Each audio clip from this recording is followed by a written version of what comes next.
Professional angler Johnny Candle here. We're getting ready to rig my new boat for the season, and I've just got a little bit of what's going to go into the boat sitting here right now. We'll talk about what's going to happen in the cockpit. I've got two Humminbird Helix Gen 4s, a 10 and a 12, that we're going to mount up on the dash.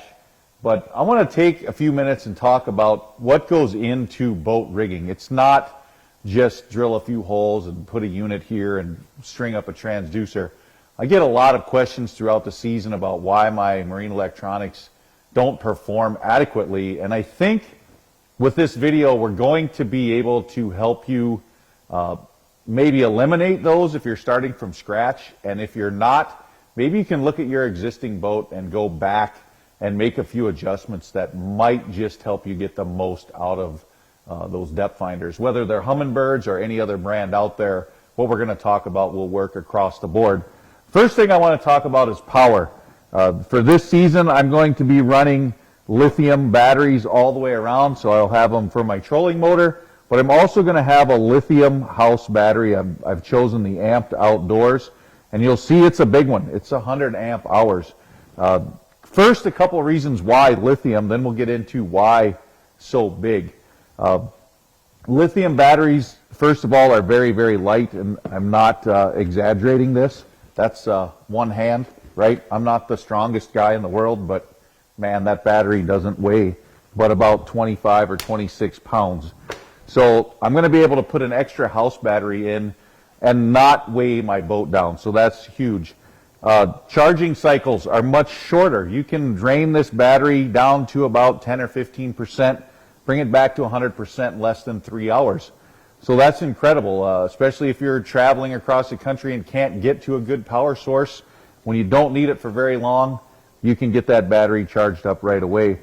Next thing that's really great about lithium battery is their life. You can drain this battery down to nothing and bring it back for into the thousands of recharging cycles versus a regular deep cycle battery that gets about 150 to 200 cycles. So you're talking 10, 15, maybe even 20 times the life of a regular lead acid battery.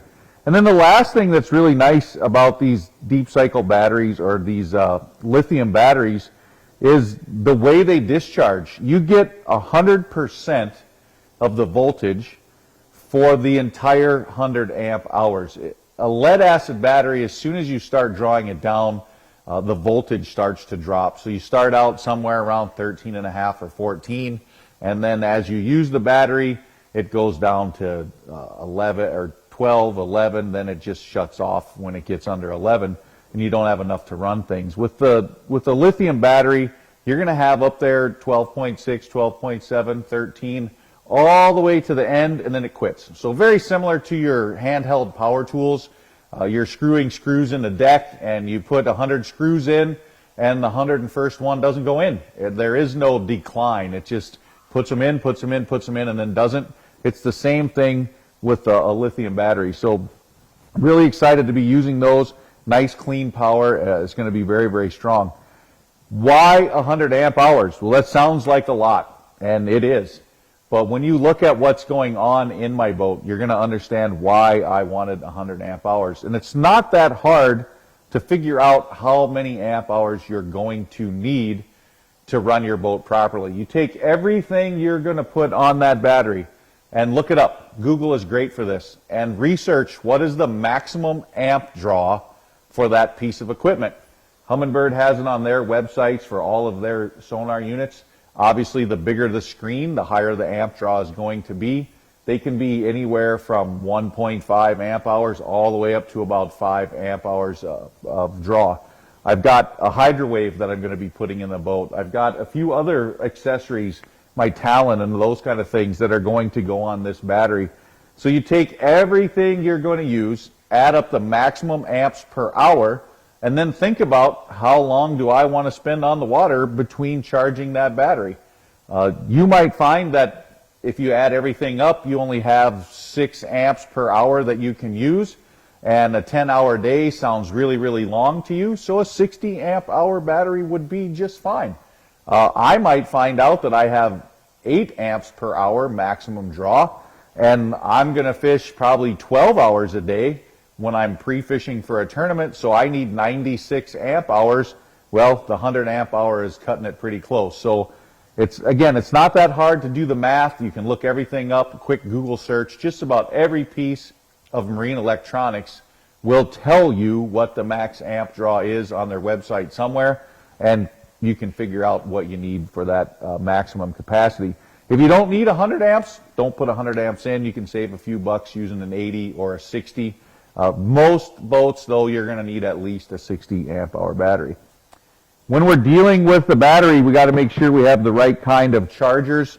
You can buy lithium battery chargers specifically for the lithium batteries, but I have chosen, obviously, to go with the Minn Kota PC chargers. The PC chargers, the precision chargers, do charge lithium batteries very well. They are able to be programmed to the type of battery that you're going to use. So you have to follow the owner's manual, and you want to set this on the same settings you would use to charge an AGM or an absorbed glass mat battery, and that will work really, really well with the lithium batteries. So you got to make sure you have the right charger when you're in there. So then we got to talk about power. How are we going to get power from the battery to the units? Well, the first thing we're going to worry about is the wire. I'm going to use tinned copper wire this year. I have been using tinned copper wire off and on. This is a little different though. I'm not 100% sure you can see it, but this is bonded together. So it's got the red and the black inside one sheath. I'm using 8-gauge wire here because I want to make sure that I do not get a voltage drop. A lot of people say, wow, 8-gauge wire, that's really, really big. And it is.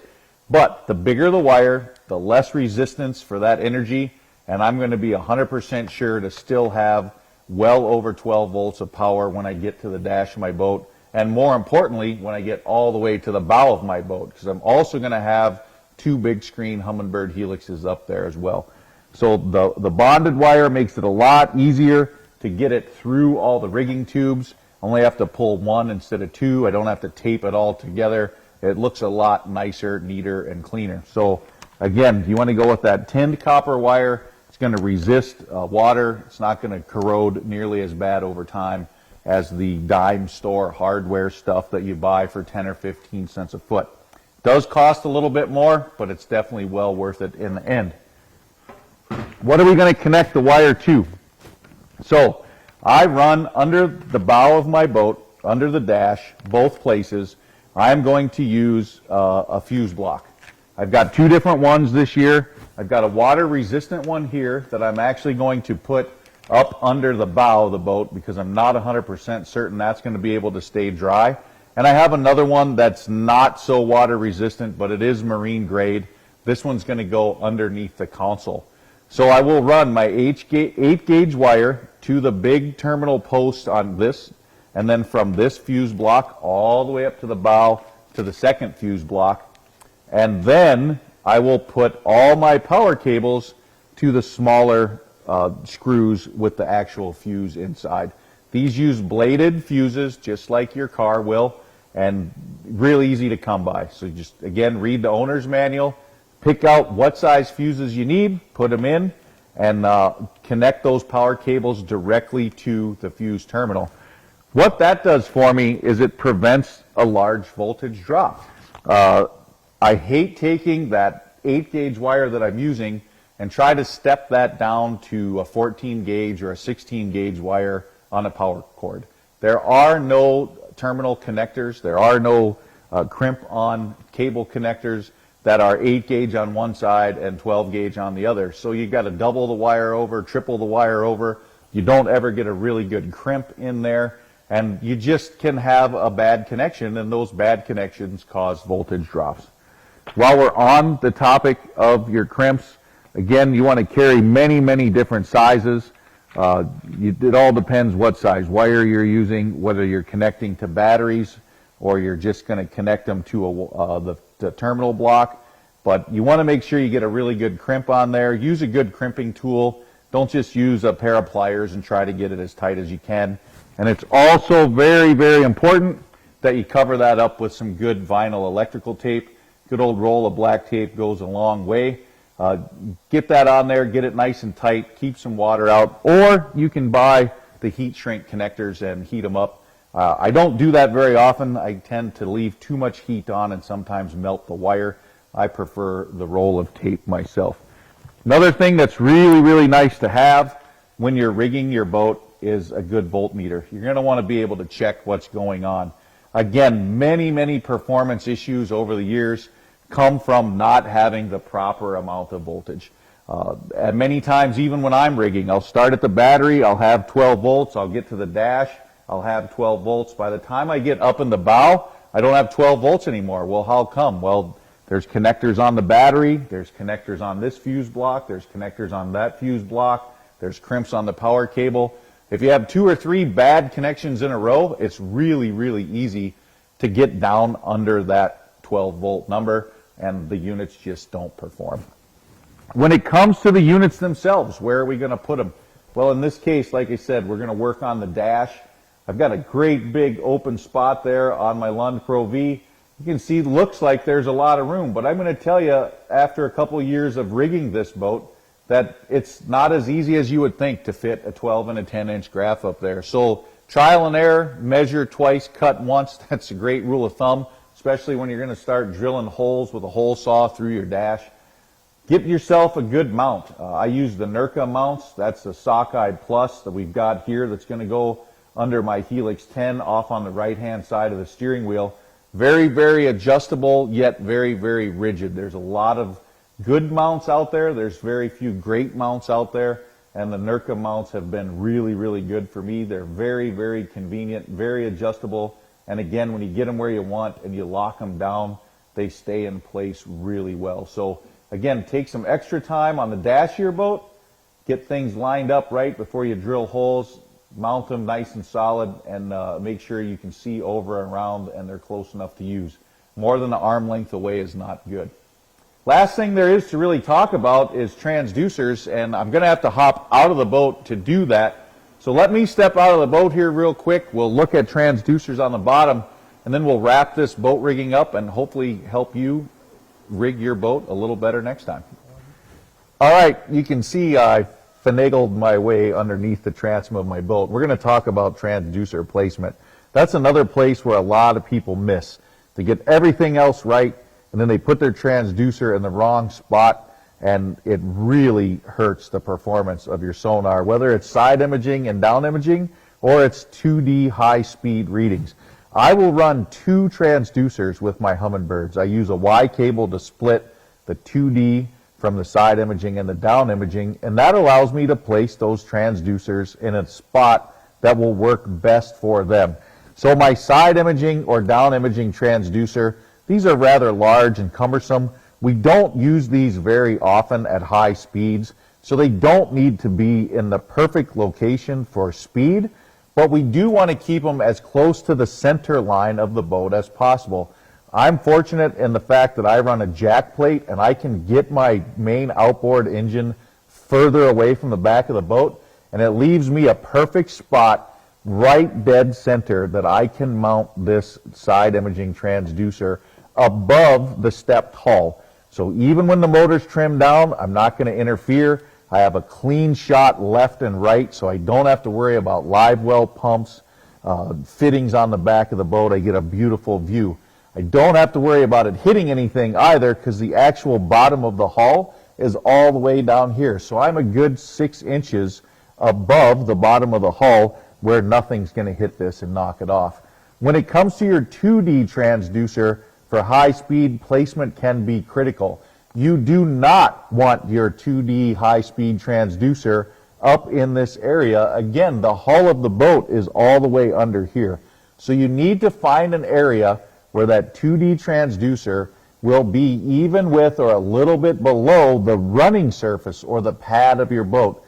Over the years, I've had really good luck getting that 2D transducer to fit snugly right in this area here.